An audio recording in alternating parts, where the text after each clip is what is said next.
Hello again, everybody. This is Carol King, the developer of Custom Home Builder Solutions, also known as CHS, a job costing and full accounting program. This video will be lesson number 4. We will be talking about initially issuing either purchase orders or work orders and how they can affect your estimated cost of completion because those committed costs are over or under what you originally budgeted for. In our previous video, we talked about creating a job budget and establishing your initial expected costs for the job. Now we are going to start talking about your committed costs for the job. So here we are back with our little clip art, the only one I could find that I liked when I tried to search for clip art relating to purchase orders was somebody with a shopping cart going in to buy something. And if you think about it, purchase orders or work orders really are you going out and shopping for something and then placing an order and committing to some costs. They represent a solid agreement with trades or suppliers so that you know your committed costs even before you post any actual job costs. And POs immediately let everyone in the back office and in the field know who is going to be supplying materials or doing the work for a cost center and what cost has been committed. They can also help you go pretty paperless. Some of our builders tell their trades that they don't need to send a bill, just send in a signed PO requesting payment, and that they will be paid from the PO when the work is done. Also, purchase orders or work orders can really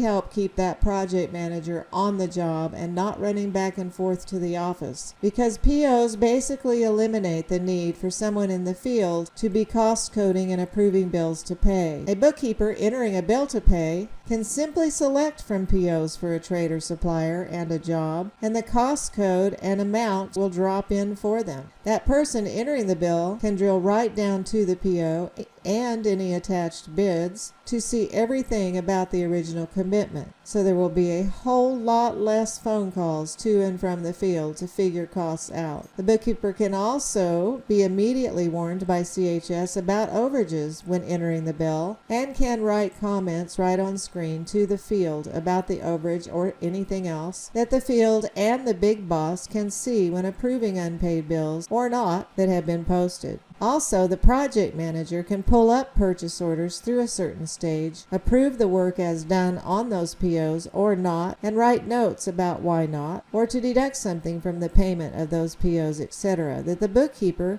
will see when entering bills. And also the bookkeeper can simply create bills from a list of purchase orders that have been marked that the work is done, or however you like to do it in your own office. Now, you do not have to use purchase orders or work orders in CHS. And CHS isn't going to start making you go make some 5-cent variance PO for some 5-cent difference between something. This will all depend on your own internal control and best practices and is not forced by CHS, but I can tell you from years of experience, I promise, that POs and work orders will streamline your business and your team's workflow. First of all, I've opened a document that we have available inside CHS and on our website where we're advertising CHS that is called Purchase Orders Can Streamline Your Business and Increase Profits. It is based on the publication titled Purchasing System Best Practices, published by SMA Consultant and written by these following people. They show you, first of all, a first choice of seamless performance of construction process, or second choice, constant uncertainty, and then they start talking about it's obvious that every builder would prefer the first choice, but might not accomplish it just because they think purchase orders are more trouble than they are worth. This document goes on to show you why they are totally worth the trouble, can streamline your business, and help your team members communicate with each other, and so much more to get things done in CHS, and most importantly, how it can help the job manager stay on the job site. According to best practices, the only responsibilities regarding trade or supplier payments that the job manager should have are verify that the work or supplies are properly authorized before work begins. In other words, is there a PO? Communicate with the home office that the work or supplies for a PO are complete and in place, and they can get online in CHS and mark that the work is done on various POs. Then, once the bookkeeper has posted some bills from those POs, The field can approve payment of unpaid job cost bills after they are posted by the bookkeeper, not before. In other words, if you use purchase orders, you will be able to get away from routing around all those big stacks of bills to be approved out in the field somehow and get lost under truck floorboards, etc., or for that job manager or field person to be running back and forth to the office or being on the phone constantly with the bookkeeper trying to figure out what some bill is for that the bookkeeper's received, etc. In this particular video, we're going to talk about issuing purchase orders or work orders and how those affect the estimated cost at completion. So let's get started with that.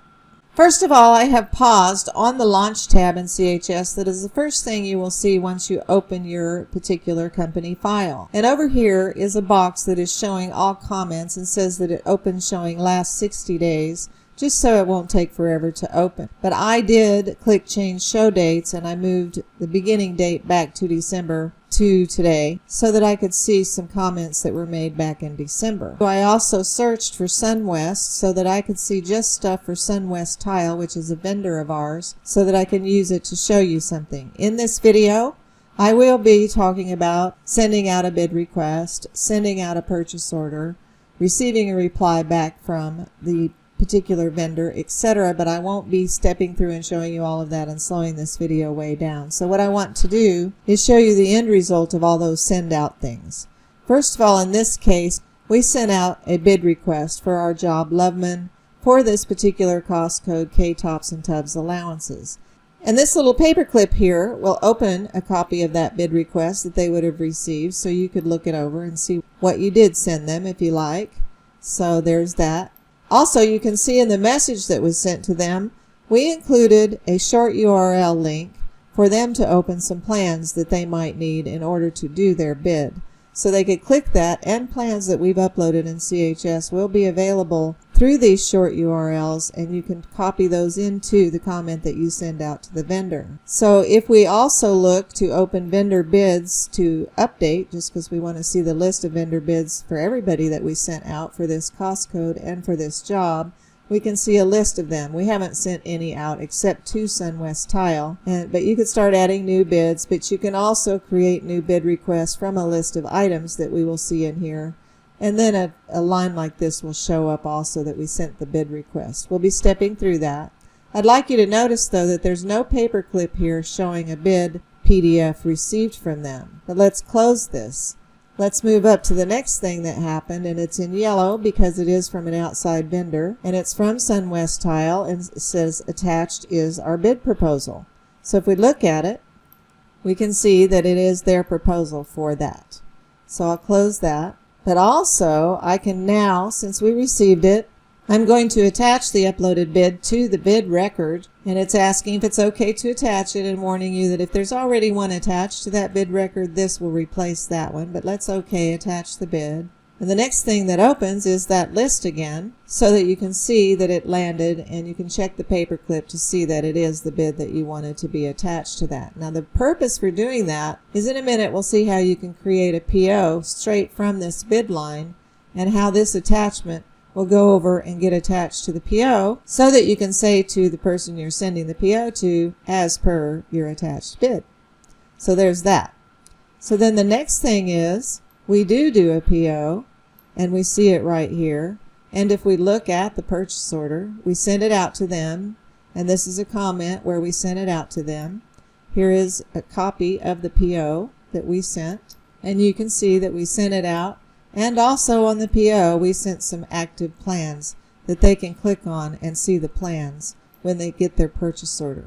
So there's that. Then we sent it out to them, they received it, and they clicked our communication portal to reply just like they would have in the email that they received about the bid request. They would have clicked our communication portal and then uploaded their stuff.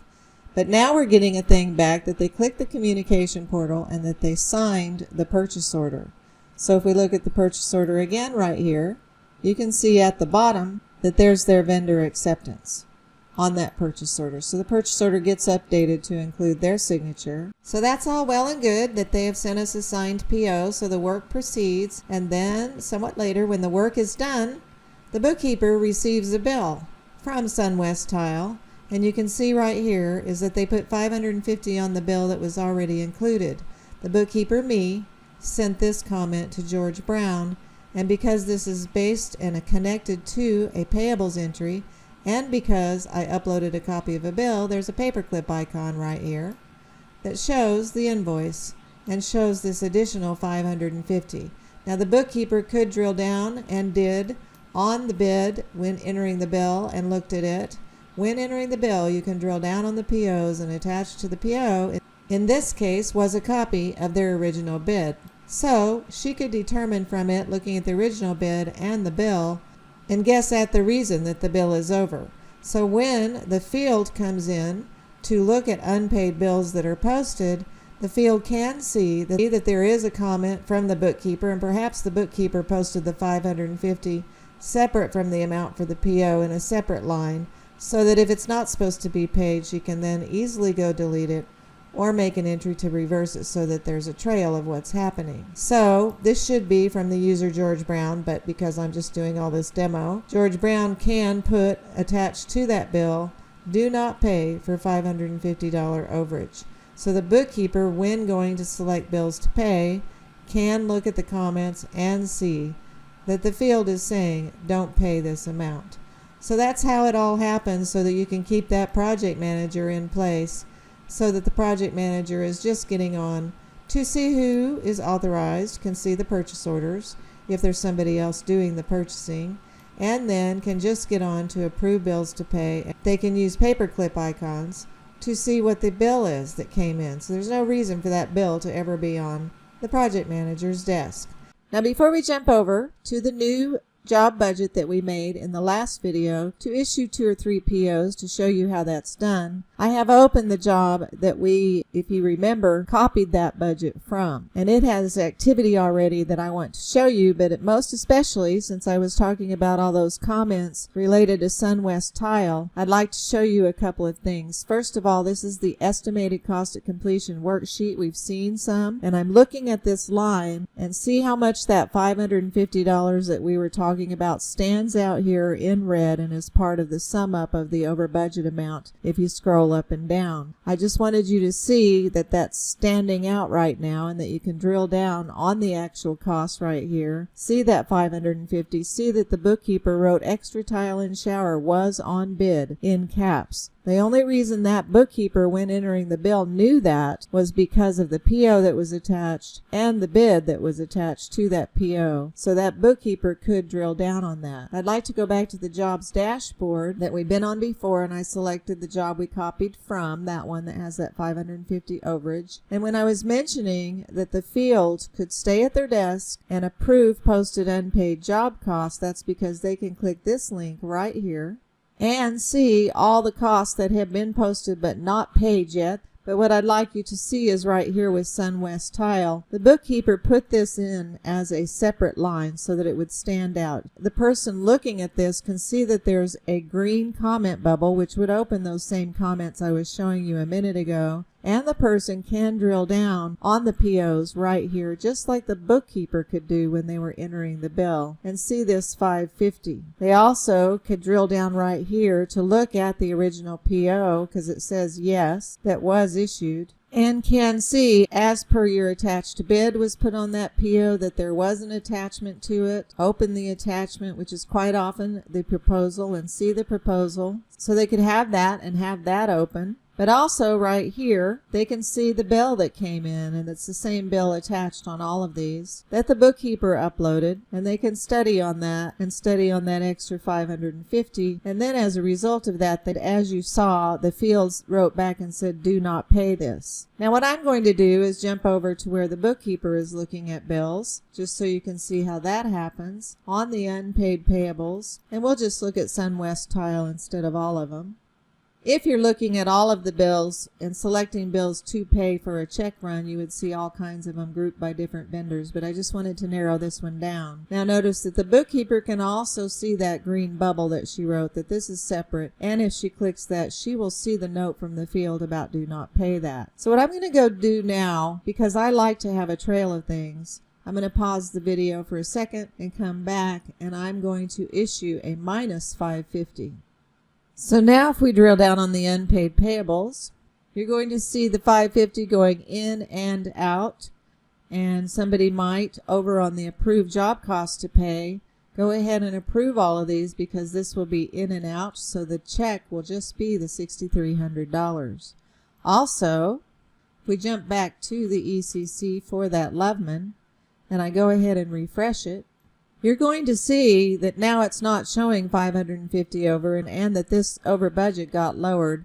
And if I drilled down, I would see the in and out of that 550.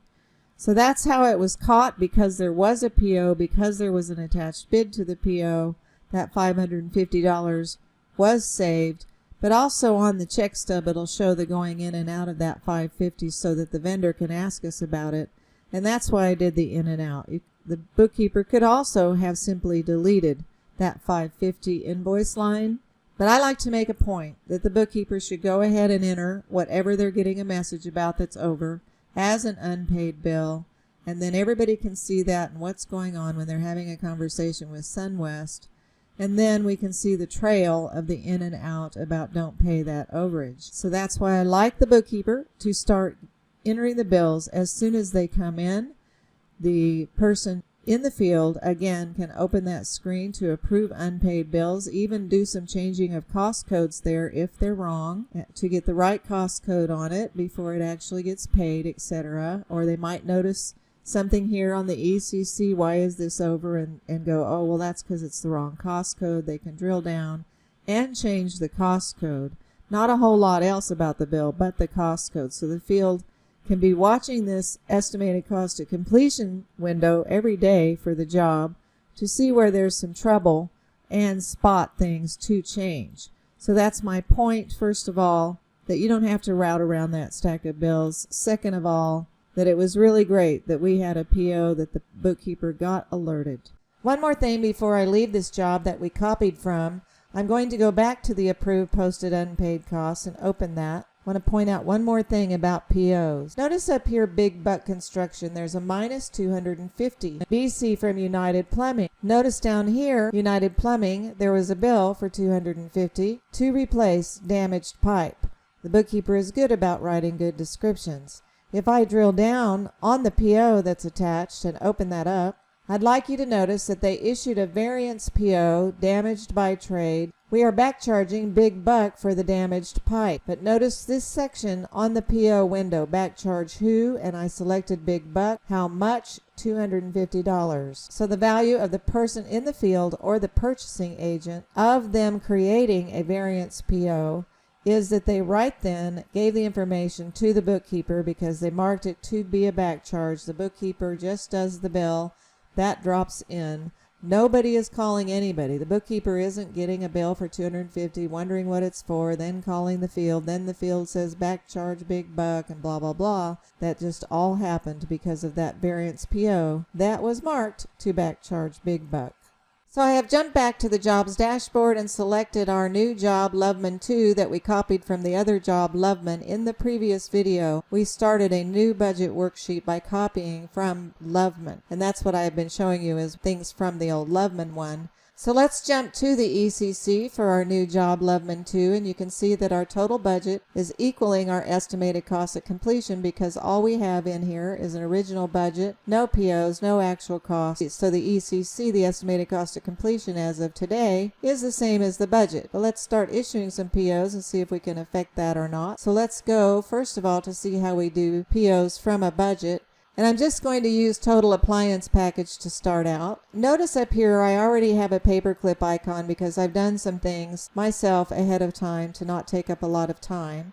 But what you'll see here is a proposal from Ferguson for the appliances that totals to this amount. So I'd already entered that amount for the budget because I got that while I was doing the budgeting before I finalized the budget. But what I'd like to do is send them a PO for that. So I'm going to do add new PO for this cost code, continue create. It says I checked to see if there was any previous POs and it didn't find any. So I'm doing Ferguson as the person.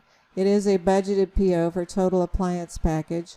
What it has put in is one bulk thing for $6,997.29, and it will create one line item for the PO for that, and I'm going to show you what I'm going to do with this. But I'd like you to notice that it's asking include file attached to budget, yes or no, and I know that file is the bid, so I want to do that. I want to include it, so let's create a purchase order. Notice that there is an attachment here, and I promise you that if I click the paperclip icon, you'll see the proposal from Ferguson. So I'm going to type in here, as per your attached bid, and that's all I'm going to do, except that I'm going to save that. And then I want to go to the items, because I do know there's some items there that came over from the old job that were already there for us. And I want to get rid of this one-liner that was made, so I'm going to uncheck that as being on the PO and get rid of that line.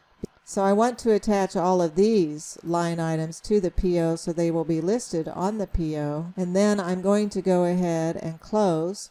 And if I go to print or store a PO right here and say use my stored signature to be at the bottom, and then I do want the second attachment to be attached on the PO. I open the PO PDF that it made, and I want to go ahead and drop it into my own Acrobat Reader real quickly here by using the download icon. You'll see the purchase order to Ferguson, and you'll see a list of all those items because I did check mark them to include on the PO. And then Ferguson bid for, this is actually the bid that we looked at a minute ago, and see how it hyperlinks. So if you send the vendor a PDF, they can actually drill down on that.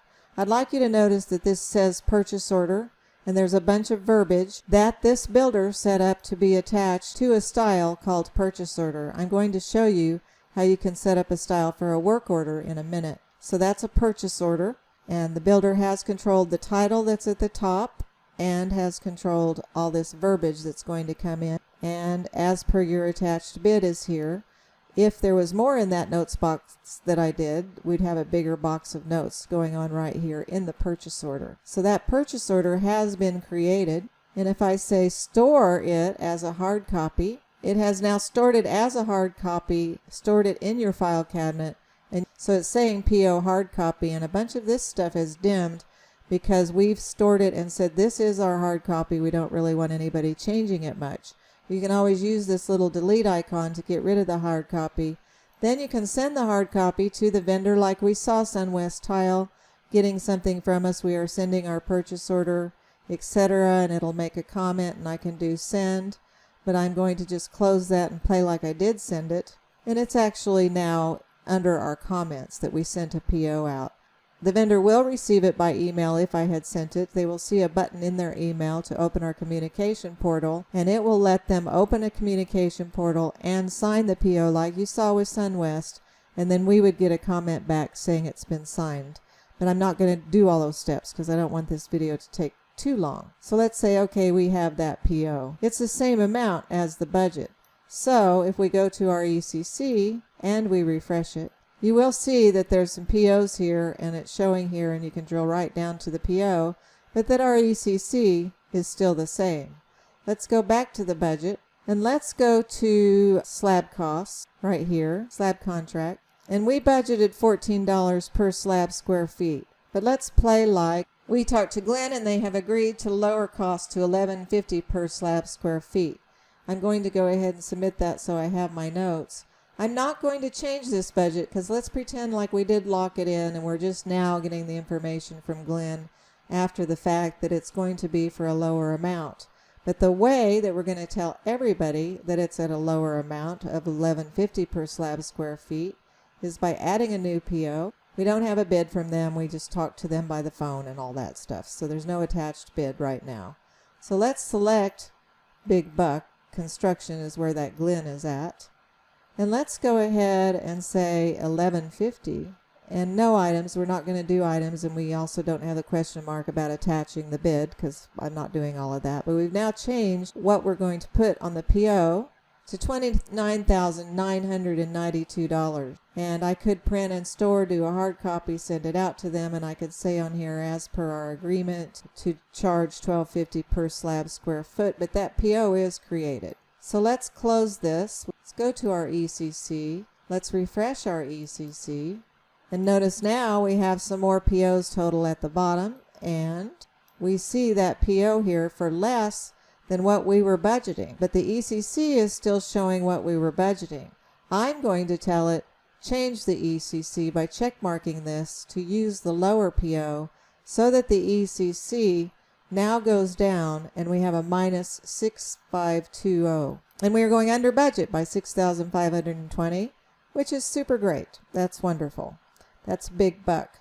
But let's go do some other stuff for big buck. Let's say we're sitting here on the ECC and we have heard from them that there's some soil conditions, so they are going to have to charge us another $2,000. So let's just right here do a plus PO, and let's do big buck, and let's say that this is going to be a variance PO. And let's say additional for soil conditions, a variance PO. We're not going to use items.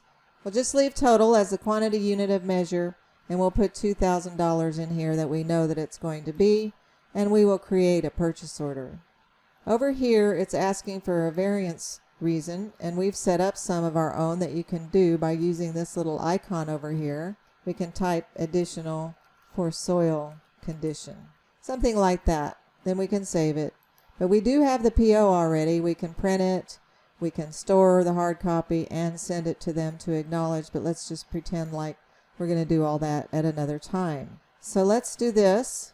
Now something has changed here. $2,000 shows up as a variance PO. The total POs are that original one we did, and we can drill down on those and see both of the POs. And we can see that we are under by less than we originally were under. So this has been recalculated because we are going down just a little bit. So let's take a look at the two POs for a second. This is a window that will open where the field from here can actually approve that work is done by check marking, or they can also type some notes and remove some stuff. So let's do a T pencil edit icon right here. Let's play like they already did the work, so we're saying work done is done. But let's say deduct 200 for not cleaning up site, and I'm going to save that. So when the bookkeeper selects this PO, something will pop up saying that the field has written some notes, and the bookkeeper can see those notes while they're on the screen for entering the bill. So this is all the field person had to do to tell the bookkeeper to deduct $200 when they get the bill for this amount. And of course, if they get a bill for more than this amount, they'll be alerted that they're going over the PO, and they'll get a bill for this also.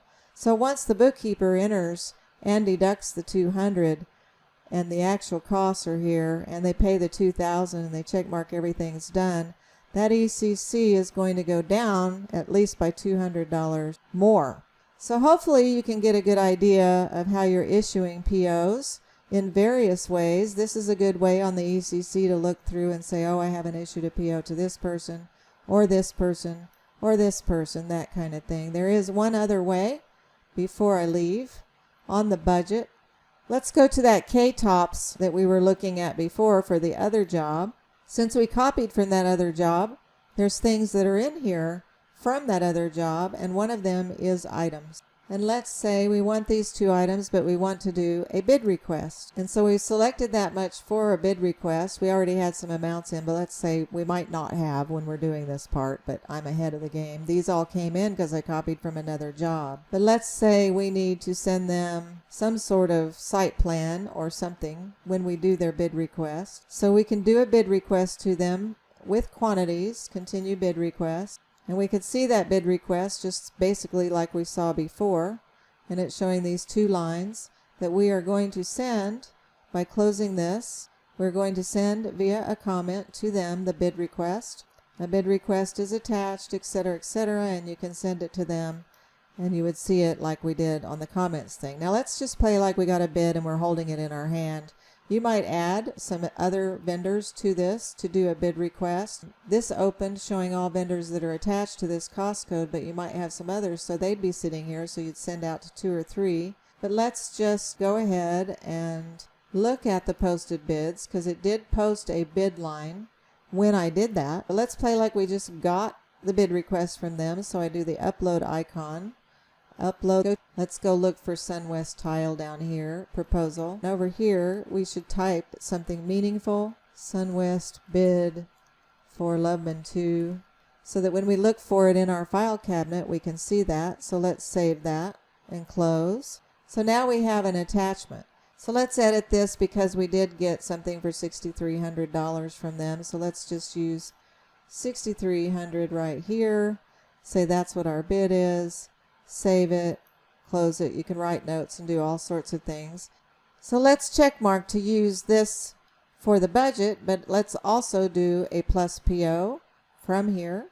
You can see there is an attachment that just came right on through, and you could say as per your attached bid again. It says this PO was created from the bid, etc. Save it. Let's play like SunWest Tile to demonstrate how it doesn't have to say purchase order at the top.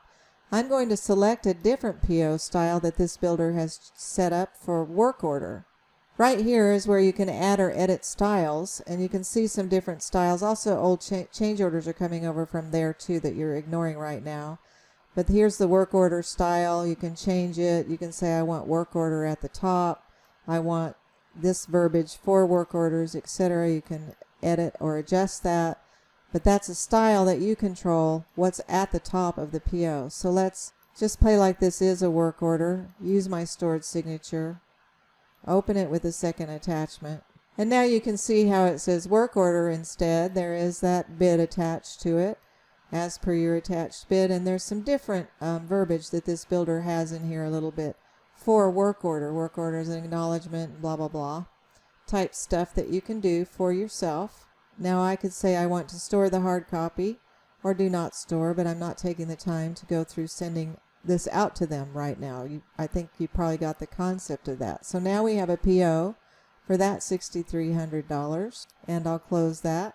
Let's go to the ECC and let's refresh it, and we will see $6,300 happening. This will be a good way to see what you've issued POs for and what you haven't issued POs for. I want to demonstrate one more thing. If you remember back to the beginning, we set up some default verbiage to come in for framing labor when we do a PO. And you can do plus PO from here. Continue. This is for framing labor. And let's do Acosta. Now notice right here that this stuff came in from the budget because we didn't have a previous PO. If we had a previous PO, nothing would come in. But this stuff came in, but let's say all of a sudden for some reason they're going to charge us $13, an overage amount from what we originally budgeted. We'll create our purchase order. From here, you can use this upload icon to attach a bid. But what I wanted to point out is see all these notes that came in? That's because we set up default notes and attachments. This is the same window that opened when we were working on the cost codes master to where we could put some verbiage in that would drop in every time we started a new PO for this cost code. You can, of course, wipe all of that out, change it as you like. But this is pretty handy that this came in and attached to our PO. But notice we now have a higher amount than what we budgeted for, and I will close that. This will refresh because we did it from this screen. Now you'll see $33,904 and not the budgeted amount, and that you're heading over by $26,08. After doing all that, you could use this comments bubble if you like to go ahead and write a note about what happened, that they're charging this much more per framing square feet than what we budgeted for. So you might want to write a note about that right here in the comments so that there's a green bubble. Hopefully you get the concept of issuing purchase orders. I'll say one more thing. Back on the jobs dashboard, you can add a new purchase order right from here, but it doesn't know what cost code you want, so it's going to ask for the vendor, it's going to ask for the cost code, and you can enter an amount and do various things and open the PO from there too.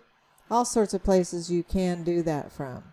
I hope you get the idea of issuing purchase orders and how completely handy they will be when that bookkeeper sits down to enter the bills for this. So what if Big Buck sends a bill for the original budgeted amount that we talked about and doesn't lower it like the agreement with Glenn? So the bookkeeper enters the bigger amount. If there's no PO, the bookkeeper will not get an alert that it is over budget, and they will probably just enter the bill. And if there's no PO, maybe nobody else will notice that, and they'll pay him the higher amount. But because we issued a PO for a lower amount for Big Buck, then we will get an alert when we enter a higher bill that it's going over the POs. We'll be able to see that. We'll be able to drill down on it. We'll be able to see the note about Glenn agreed to something else. So you can see how much communication is happening just via POs. Not to mention that there is something about vendors to use that the field could get after maybe a purchasing person entered a bunch of POs. You can see that so far this is based on POs issued, and it's showing the cost code and various people that we just did POs for. And once you're done with a bunch of POs, this would be a big list, but it gives all of the contact information of who's supposed to be doing the work for that cost code. So there's many, many ways that POs make it super better for you. I'm not kidding. Thank you for watching this lesson, and we will continue on to change orders in our next seminar lesson. Have a great day.